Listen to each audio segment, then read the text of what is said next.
So once your pockets are all done, go ahead and dress them up with some sandpaper or a utility knife. Make sure there's no sharp edges. You can always go back to ones that you've done previously and kind of heat up and form it a little bit better. Make sure that your little lips that are coming out look good. So if you don't want to put in the self-watering wicking material, then you're pretty much done at this point. You can, I would drill some holes in the bottom though, just for drainage, or you could put in a drain port like I've done back here, as you can see. This will be the high water mark, so to speak, for my wicking portion, and I determined that by putting in the hose material and figuring out like kind of what the height is. This is just a piece of half-inch PVC. I drilled a hole with a paddle bit and I just kind of wrapped it with some weed block just to make sure that no dirt and stuff come out and nothing goes in.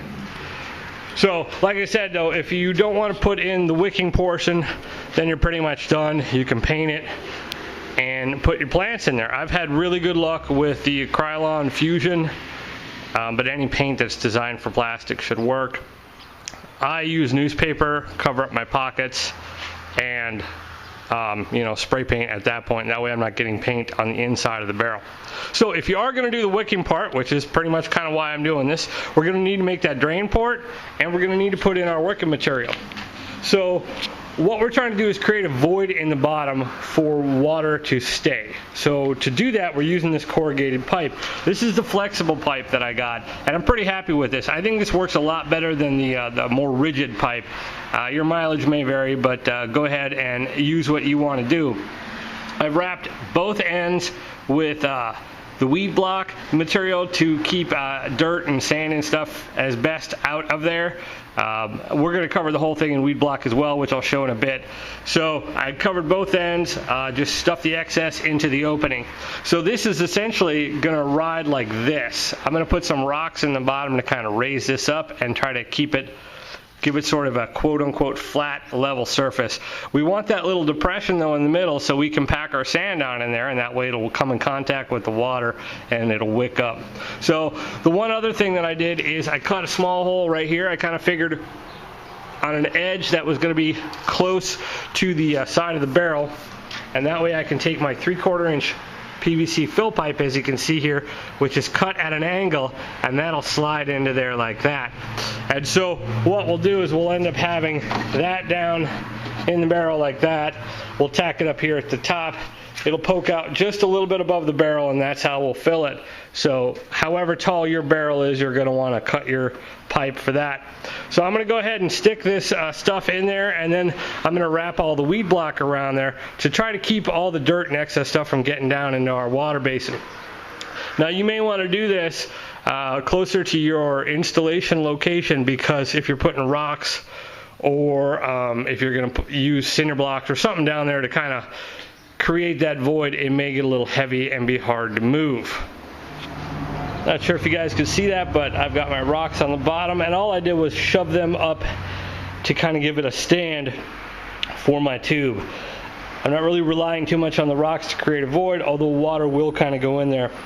The idea is to kind of keep it from compressing down once I put a whole bunch of dirt and stuff on top. While the paint dries, we're going to make up our wicking material. I'm just using that paver sand once again, and I'm cutting it with some peat moss. Sort of 50-50, you know, I don't really have a consistency for this. Just add some peat moss. That's going to help with water retention and also help with the wicking, because we are going a little bit higher up, as you can see on the other garden barrel here.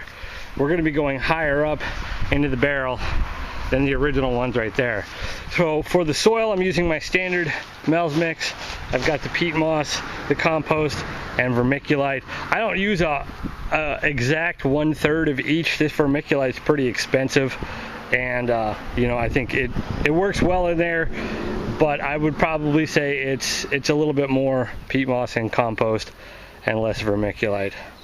So, but anyway, so because we're going to need to go a little bit higher, I want, and I'm going to use this garden barrel as an example. So our reservoir is down here. We need to have a core on the interior of our wicking material. So to do that, I sacrificed a bucket here. And I cut the bottom out of the bucket, and we're going to use the bucket and our shade cloth to isolate our core from the rest of our soil. And I'll show you that as we put it in. I've got the bucket in place, and I've started to put in my core of wicking material. So to do that, I've got the bucket that has the hole cut out. I put that in the center, and I've got a couple pieces of the fabric, the weed blocker fabric, and what I'm doing is I'm packing sand in there all the way around. And so this weed blocker material will come all the way up to the top of the barrel, so I'm not worried about that. It's a 3-foot thing.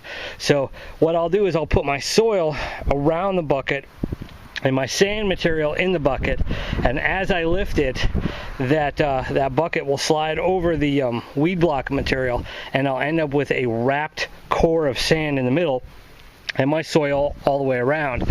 And that way the soil and the sand won't mix, and eventually I'll lose my wicking ability in the barrel itself. So I don't know if that's 100% going to work, but that was the plan that I had to try to make this hybrid garden barrel wicking barrel combination. So we're just taking the sand and sticking it in there, and I have a feeling we're going to probably need at least a couple bags of sand in there.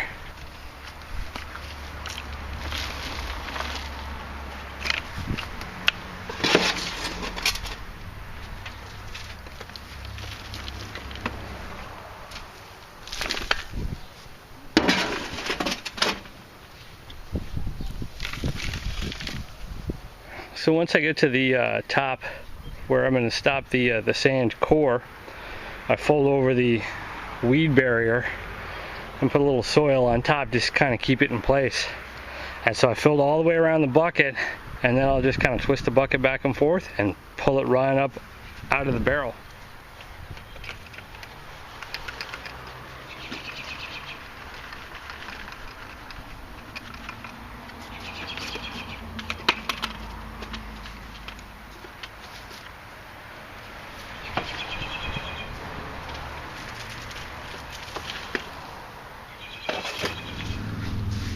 Alright, so here's an example how the rainbow shape while cutting your pockets holds the dirt compared to the just the straight cut and the 2x4. I got some ants. You know, I think that they should hold dirt fairly well, and it seems to have a little bit larger opening.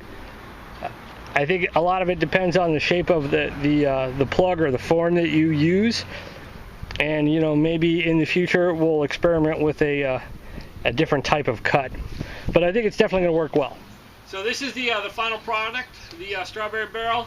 We've got, you know, about 60 plants in a 4 square foot area. I'm pretty excited about it. I can't wait to get some strawberries in here.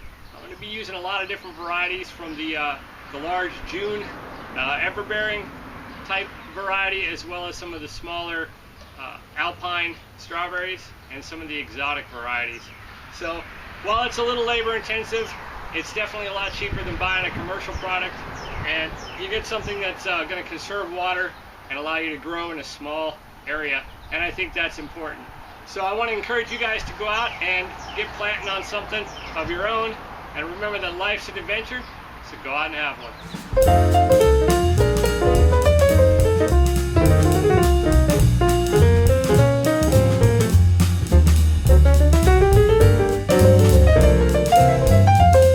The rainbow shape when you cut your motorcycle. Okay guys, so here it is, the final product, the strawberry barrel. Those birds are loud. They won't shut up. Alright, seriously.